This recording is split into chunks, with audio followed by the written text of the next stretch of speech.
Hi everybody, so I'm back with another video from Father. So over the last few days, there has been some interesting happenings. So I'll start with my financial situation. I know I told you all that my birthday was on Sunday and that God wanted me to put a video out there asking for funds. And I had a conversation with God beforehand and told him that it didn't work the last time he had me do it, that I didn't think it was going to happen again. And he didn't answer me right away. But on Sunday, when I went to work, because I was off on Saturday, and I had to work Sunday. And so when I got to work on my birthday, the store was super, super slow. And there was a young girl there working who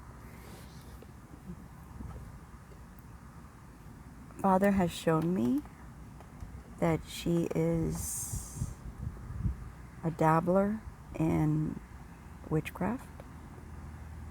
And that's the reason she came back. She came back because whatever witchcraft she had created in that store, it was now impacting her finances in her new job. And so she had to come back to ensure that things were the way she left them. And when she got back, she found me. And at first, she tried to be my friend and try to, get me on her side. But I had already, before she even turned up, I remember looking at her in the dining room. She was talking to the manager about her position within the store. And he did. When she left the last time, she left not in good standing. And they were kind of joking about that, about the way she left. But when I was looking at her, and I wasn't being obvious about it, God asked me to observe her, just to observe her, and I did. And at first, and he goes, "What's your first, you see her, but without seeing her?" And I said, "She looks like a boy, like a young boy, like a 13-year-old boy." And he goes, "Okay, keep observing." And then I noticed that she started to fidget in her chair. I'm like, okay. And I know I've been around enough people at this point that I understand that when they start to fidget, it's because the spirits behind them are reacting to the God in me. And so they finish their conversation. They both get up. They come over to where I'm at. And the manager introduces her and says, "This is so-and-so. This is Diana. And she's going to be our new employee. She used to work here and this and that." And the first night that we got to work together, she was very moving. She was in and out and doing this and doing that and getting people at the register and all kinds of stuff. And this was the first day. And then she started asking me questions. And I was like, "Oh, well, yeah, I worked at Peter Piper before, so I know my way around a restaurant, and it's not that much different here." And that was that. She went home. Suddenly, I found myself on the out because this young girl was now going out into the dining room, and obviously everyone knows that people leave money on the tables in the dining room, because not everybody leaves them at the cash register. You know, as you're cleaning up their tables, bringing out their food, they'll leave them on the table for whoever cleans the table. And that's normally, they don't bring those tips and share them with the group. They normally will pocket those tips. And God was still asking me to observe. And he goes, what do you see? I'm like, there's people at the register, but she's going out and cleaning tables. And he goes, yes. And I'm like, is she trying to take the tips on the tables? And he said, yes. It's like, okay. But they're not leaving tips, are they, Father? And he goes, no. They're giving them to you at the register. So while she was out trying to steal the tips from the tables, God was giving me the tips at the register. Now, typically, I would have put them in the jar, but God said, no. I am not sharing this. You are not sharing this money with her because she is not my child. I'm giving this money to you. I'm like, okay. So fast forward, and every time I've worked with this girl, she just seems to deteriorate more and more. You know, she leaves her shoes in the store instead of bringing her shoes home with her, which is another way for the witchcraft to manifest itself. But because I'm there the majority of the time, and I'm always praying, and I'm always singing. In fact, the other night, I was closing. God had me turn on my phone, or to hook it up to the speaker system, and play gospel music. I let him be my disc jockey, the DJ. So, you know, sometimes I'll be like, Father, why is every song that's coming on just a worship song? And he goes, because what do I want you to do? Oh, worship. And he goes, that's right. So get to worshiping. And he does have a sense of humor, and he's been making me laugh more and more every day. And I've been noticing, as Father said, I've just observed, and I have been. And finally, he goes, why are you having to clean up her dishes? And I was like, huh? And he goes, look, she's got a trail of dishes over here, a trail of dishes over there. And you've got to go behind her and clean all that up. Why? You're equals in this position. She's not your superior. I'm like, well, I can't really leave all that trash in the sight of the customer. I'm like, it's rude and it's not okay. And he goes, okay, but say something. I'm like, can't I just pray and then you change her heart? And he's like, oh, I will. But you need to say something. I'm like, okay. And of course, I ask God to let it be His words and His message that comes through, and not my own self. And so, as I'm about to answer the phone, I push the dishes over to the side, and I really get the nudge from God saying, say something. I'm like, okay.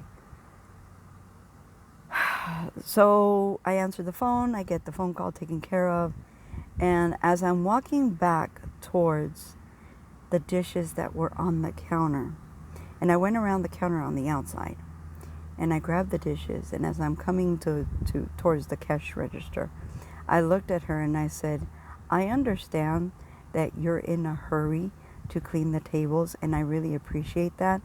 I said, but we can't leave these dishes where the customers can see them. It's not professional. It shows that we're lazy and that we don't care about our job. And I said, and they won't tip if they think that we're not doing what we're supposed to be doing. And she went to say something to me. Instead, she mumbled. And God, walk away. I'm like, okay. And I didn't. I walked away. This was on Sunday, on my birthday. On Monday, oh my goodness, I got a text saying, don't come in until 5. I'm like, okay, it's been really hot. I was hoping to get a few extra tips today because I'm short on money. So God had me reach out to family and ask for a loan to borrow money. And then not that I was being disobedient, but I just wanted to make sure that I heard Father right. And I said, Father, but you said that you don't want us to be borrowers, but to be lenders. And he goes, not right now.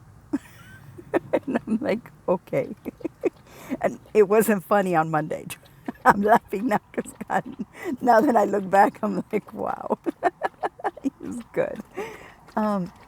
So I reached out to family. I asked to borrow $40 and they gave it to me.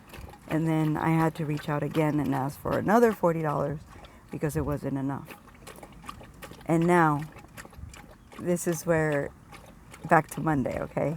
So I asked for the $40, so I put gas in my car and I buy ice for my dog because the water gets warm too quick, so the ice, actually, when it melts, it gets cool. And so he's able to drink the water. Whereas the regular water, it would get hot right away, and he can't drink hot water. He wants to cool off. He doesn't want to be hot. Anyway, so on Monday, I remember getting up and I felt atrocious. I just felt like death. I was just like, Father, I can't do this anymore. This hurts. This is so tough. This is so hard.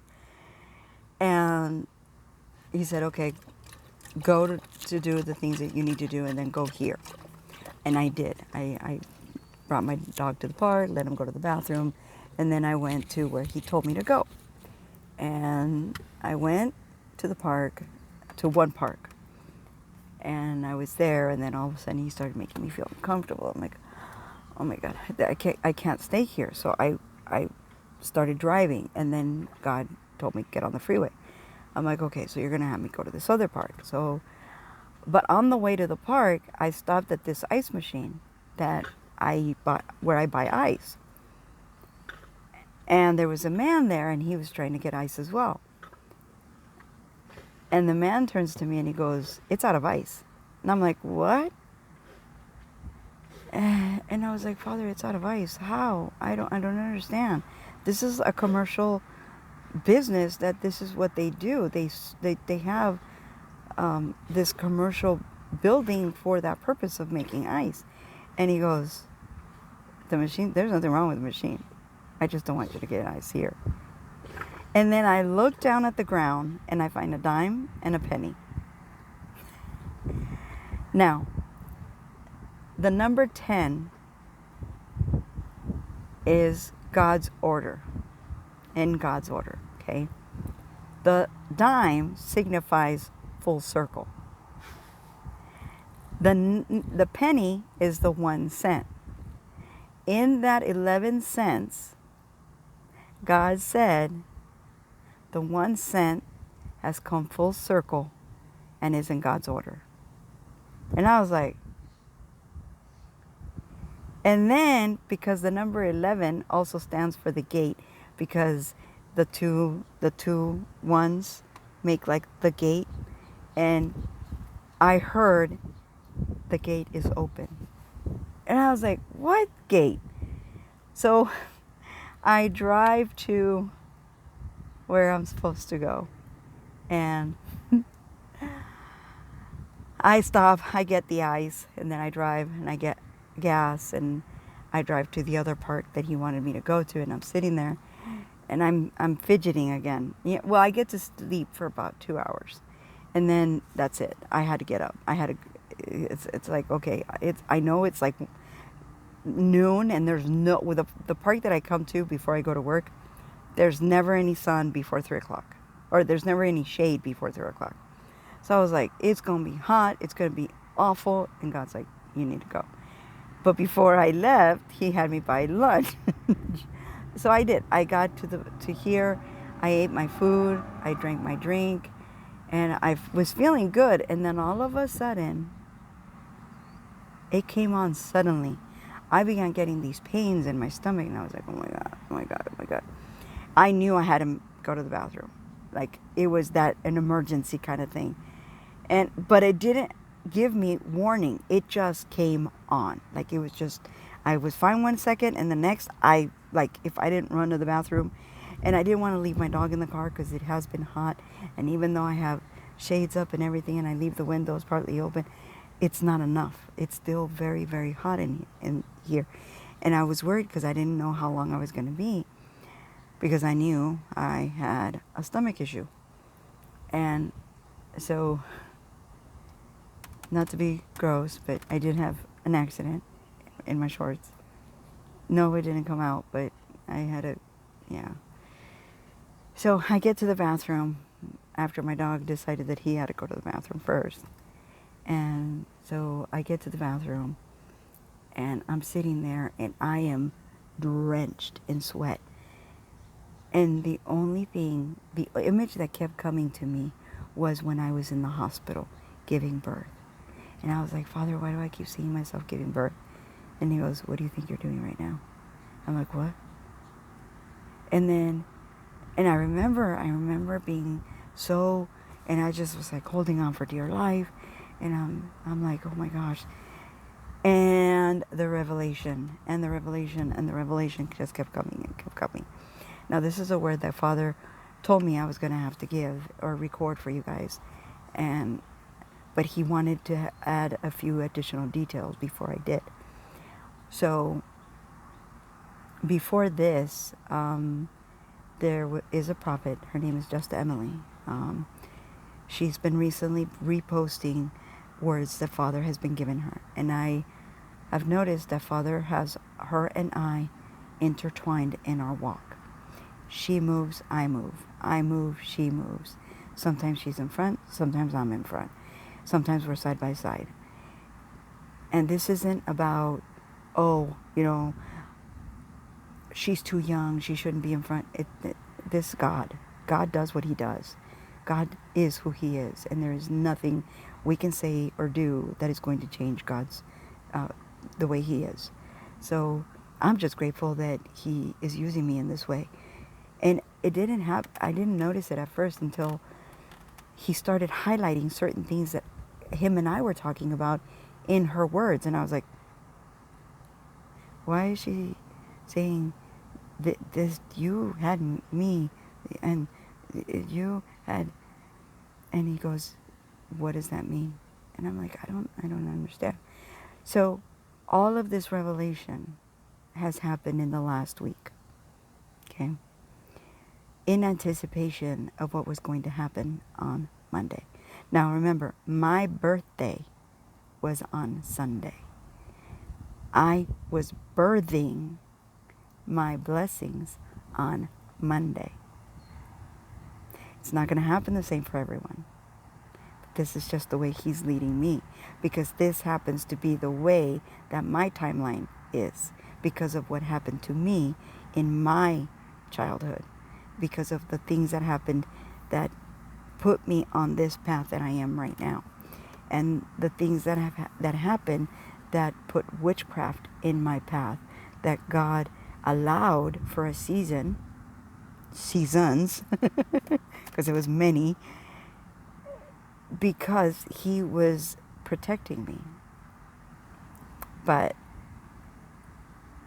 so on Monday, it took a total of an hour and a half. And literally, like, I was just like internalizing the pain, because I could have sounded like I was a woman in labor, and everybody been coming in and going, are you okay? Is everything all right? But I'm not like that. I don't know. No, I do know.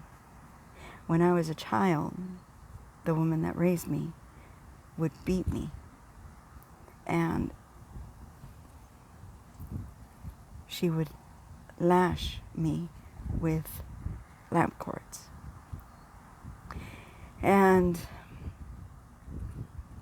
the reason I get emotional is because when I saw the movies that they made of our Lord Jesus, it reminded me of those lashes. And I understood what he felt. So it doesn't hurt me for me. It hurts me for him. I feel his pain, everything he went through. And anyway, so she would lash at me until she was wasted, emotionally, physically, mentally. Now, if you think about it, if you've ever been that angry, that feeling of hatred, and you let it consume you to the point that you lose yourself, that's what she would do.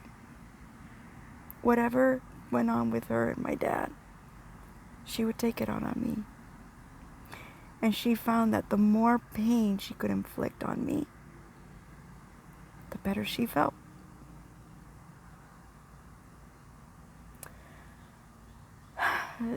So whenever I would start to cry, or whenever I would start to scream in pain, she would hit me harder and tell me to be quiet.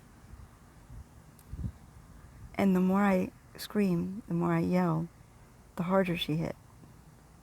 And to the point where I began internalizing the pain. And I would breathe through it. I would just breathe. Just breathe. Just breathe. And that's how I was on Monday. I was like, just breathe, it'll end soon. Just breathe, it'll end soon. Just breathe, it'll end soon. Just breathe. And it hurt. I've been pregnant 3 times. I've gone through as natural of a birth as I can handle without taking drugs. And when I mean drugs, Tylenol with codeine is as much as I've... No, with my 3rd one, they actually gave me, what's it called? Starts with an M. Morphine. They gave me morphine. Thank you, Father. But that was the strongest they've ever given me. And even then, so like I can take oxycodone. It doesn't do anything.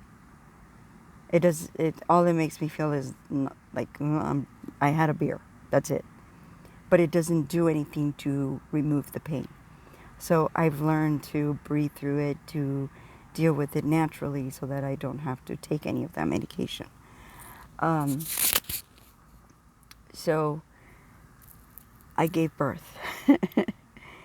And at first I didn't know that's what I was doing until I got back to my car and Father said, you need to rest.